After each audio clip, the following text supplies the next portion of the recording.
So, well, I got something special for you guys tonight. So, whoever listens the best to the story probably is going to get this flapper shirt at the end. You guys can have it. And you know, if it were school, you could wear it to school because it's pretty cool. I like it myself. So here's the story. It's the way the story goes. You guys heard a little bit of it. You guys like to go to the beach and swim? Well, I do too, because I like to go to the beach and eat fish. So, anyways, while I'm at the beach, there were some men in there fishing, but back in the day, they used to fish at night, so the sun would go down, and they go out and fish and fish and fish. And there were 7 guys, and they were going out there. Well, they're out there all night long fishing, and I was just soaring over the top, looking for some fish, but there was no fish to be had, and I got tired, so I just had to go and I just laid out on the beach and waited for them to bring the fish in because I was hungry, but they were not fishing. And there was a man who was on the beach, and I thought maybe he can help these people out because I'm starving. And so they said, hey, have you caught any fish? And they said, well, no. Well, cast your nets on the other side of the boat. And I thought, whoa, we're going to get some breakfast. Woo! And so they did, and there was so many, there were 153 fish. How do I know? Because I was soaring over the top, and I could see the fish, and I thought, I'm going to fill my stomach up. And they couldn't believe it, and they thought, how did this man know that the fish are on the right-hand side of the boat?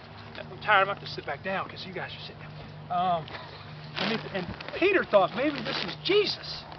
And so he got so excited, he dove in the water and he was swimming. He was swimming, you know, as fast as he can. And he got up onto the shore first, and I thought, bring some fish. You know how hungry you get when you're hanging out on the beach. And the rest of the men came, and they brought the boat, but they could not get the fish in the boat. They had to drag the net the whole way, and I thought, oh, good Lord, they brought me some breakfast. And so they came up there, and this man was Jesus. And Jesus had built a fire for them, and they had bread, and they had fish, and I got some fish because I was hungry. And so I went back to soaring over the top because I can't speak English, even though you hear it right now, because I'm a bird, I'm a seagull. So I'm over the top and I'm soaring down, and Jesus looked at Peter and he said, I got a question for you. And I thought, well, what is that? Even though I didn't understand what they were saying. And he said, do you love me? And Peter said, yeah, Jesus, I do love you. And he said, well, go and feed my sheep. And I thought, what? You should feed the seagull. Sheep, seagull.